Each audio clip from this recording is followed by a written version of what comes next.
Chapter 3. Catching Walter Cunningham in the schoolyard gave me some pleasure, but when I was rubbing his nose in the dirt, Jem came up and told me to stop. "You're bigger'n he is," he said. "He's as old as you, nearly," I said. "He made me start off on the wrong foot." "Let him go, Scout." "Why?" "He didn't have any lunch," I said, and explained my involvement in Walter's dietary affairs. Walter had picked himself up and was standing quietly listening to Jem and me. His fists were half cocked, as if expecting an onslaught from both of us. I stomped at him to chase him away, but Jem put out his hand and stopped me. He examined Walter with an air of speculation. "Your daddy, Mr. Walter Cunningham, from Old Sarum?" he asked, and Walter nodded. Walter looked as if he'd been raised on fish food.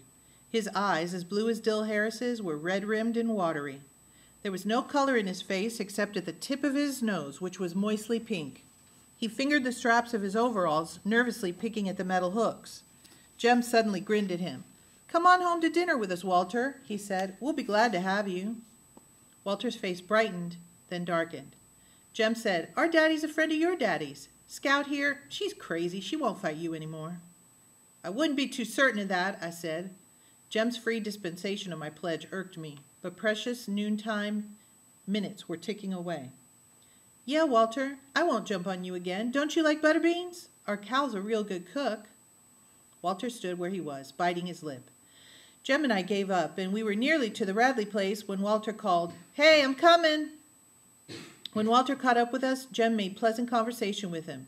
"A haint lives there," he said cordially, pointing to the Radley house. "Ever heard about him, Walter?" "Reckon I have," said Walter. "Almost died first year I come to school and at them pecans. Folks said he poisoned 'em and put 'em over the school side of the fence." Jem seemed to have little fear of Boo Radley now that Walter and I walked beside him. Indeed, Jem grew boastful. "I went all the way up to the house once," he said to Walter. "Anybody who went up to the house once ought to not still run every time he passes it," I said to the clouds above. "And who's running, Miss Priss?" "You are, when ain't anybody with you." By the time we reached our front steps, Walter had forgotten he was a Cunningham. Jem ran to the kitchen and asked Calpurnia to set an extra plate. We had company. Atticus greeted Walter and began a discussion about crops neither Jem nor I could follow. "Reason I can't pass the first grade, Mr. Finch, is I've had to stay out every spring to help Papa with the chopping, but there's another one at the house now that's field size." "Did you pay a bushel of potatoes for him?" I asked, but Atticus shook his head at me. While Walter piled food on his plate, he and Atticus talked together like two men, to the wonderment of Jem and me. Atticus was expounding upon farm problems when Walter interrupted to ask if there was any molasses in the house. Atticus summoned Calpurnia, who returned bearing the syrup pitcher. She stood waiting for Walter to help himself. Walter poured syrup on his vegetables and meat with a generous hand. He would probably have poured it into his milk glass had I not asked what the Sam Hill he was doing. The silver saucer clattered when he replaced the pitcher, and he quickly put his hands in his lap. Then he ducked his head. Atticus shook his head at me again. "But he's gone and drowned his dinner in syrup," I protested. "He's poured it all over." It was then that Calpurnia requested my presence in the kitchen. She was furious, and when she was furious, Calpurnia's grammar became erratic. When in tranquility, her grammar was as good as anybody's in makeup. Atticus said Calpurnia had more education than most colored folks. When she squinted down at me, the tiny lines around her eyes deepened. "There's some folks who don't eat like us," she whispered fiercely, "but you ain't called on to contradict 'em at the table when they don't. That boy's your company, and if he wants to eat up the tablecloth, you let him, you hear?" "He ain't company, Cal. He's just a Cunningham." "Hush your mouth. Don't matter who they are. Anybody sets foot in this house, you're company, and don't you let me catch you remarking on their ways like you was so high and mighty. You folks might be better than the Cunninghams, but it don't count for nothing the way you're disgracing 'em. If you can't act fit to eat at the table, you could just sit here and eat in the kitchen." Calpurnia sent me through the swinging door to the dining room with a stinging smack. I retrieved my plate and finished dinner in the kitchen, thankful, though, that I was spared the humiliation of facing them again. I told Calpurnia to just wait. I'd fix her.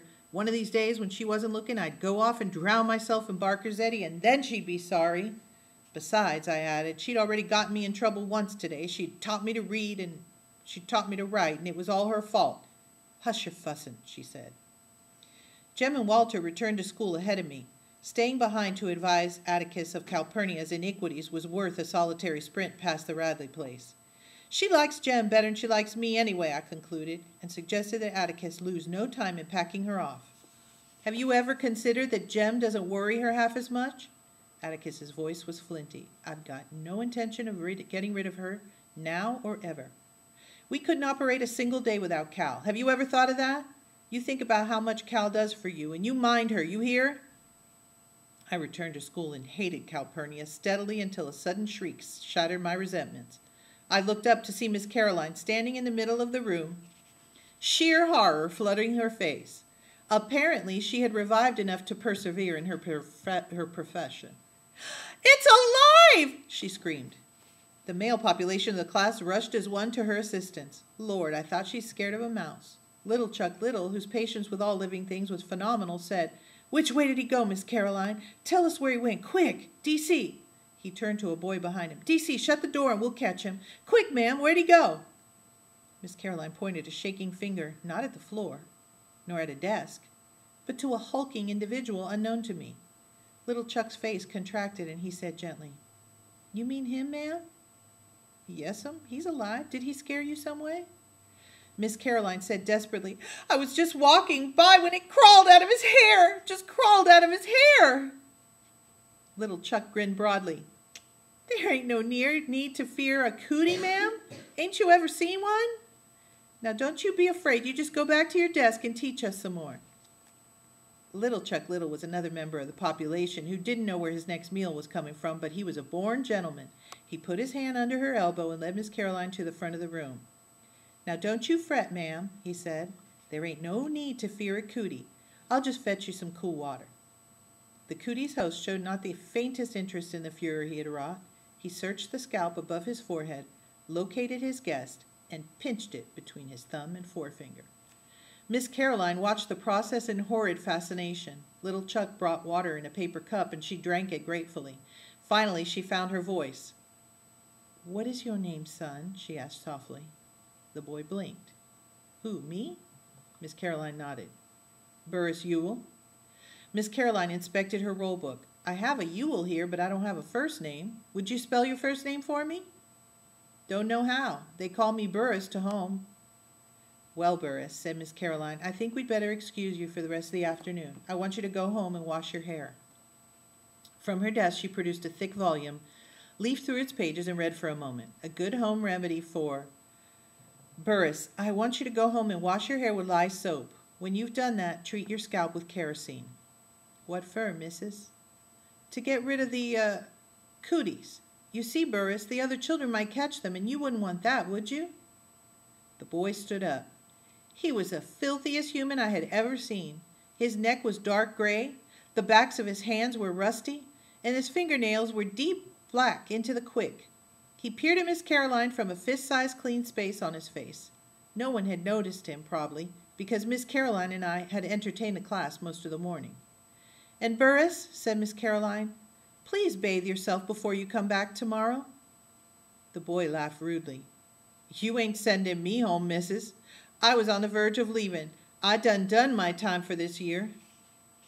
Miss Caroline looked puzzled. "What do you mean by that?" The boy did not answer. He gave a short, contemptuous snort. One of the elderly members of the class answered her. "He's one of the Ewells, ma'am," and I wondered if this explanation would be as unsuccessful as my attempt. But Miss Caroline seemed willing to listen. "Whole school's full of 'em. They come first day every year and then leave. The truant lady gets 'em here 'cause she threatens 'em with the sheriff, but she's give up trying to hold 'em. She reckons she's carried out the law just getting their names on the roll and running 'em here the first day. You're supposed to mark 'em absent the rest of the year." "But what about their parents?" asked Miss Caroline in genuine concern. "Ain't got no mother," was the answer, "and their pa's right contentious."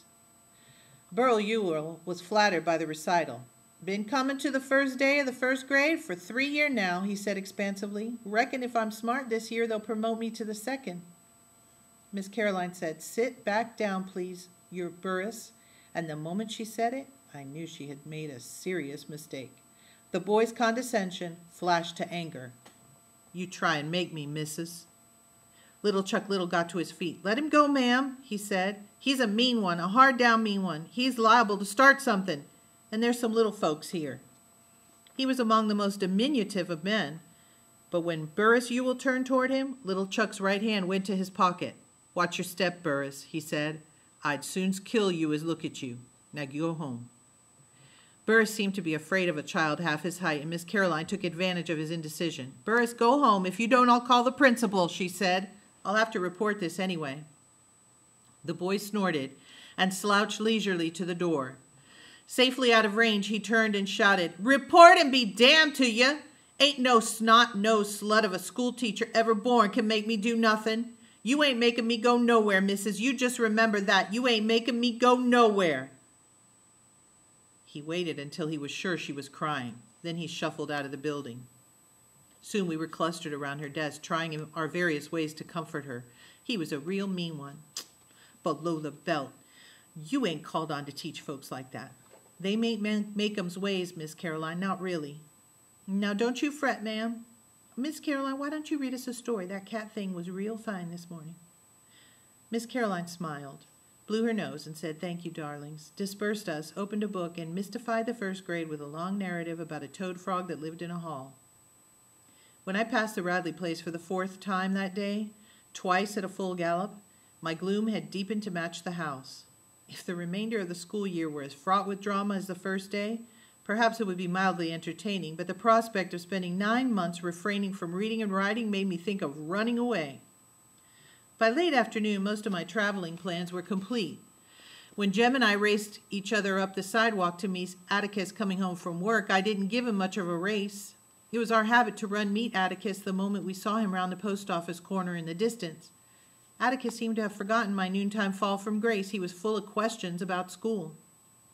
My replies were monosyllabic, and he did not press me. Perhaps Calpurnia sensed that my day had been a grim one. She let me watch her fix supper. "Shut your eyes and open your mouth, and I'll give you a surprise," she said.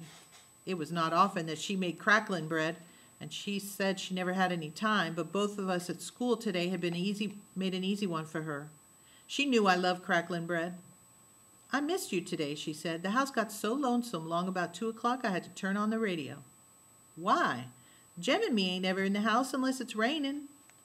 "I know," she said, "but one of you's always in calling distance. I wonder how much of the day I spend just calling after you."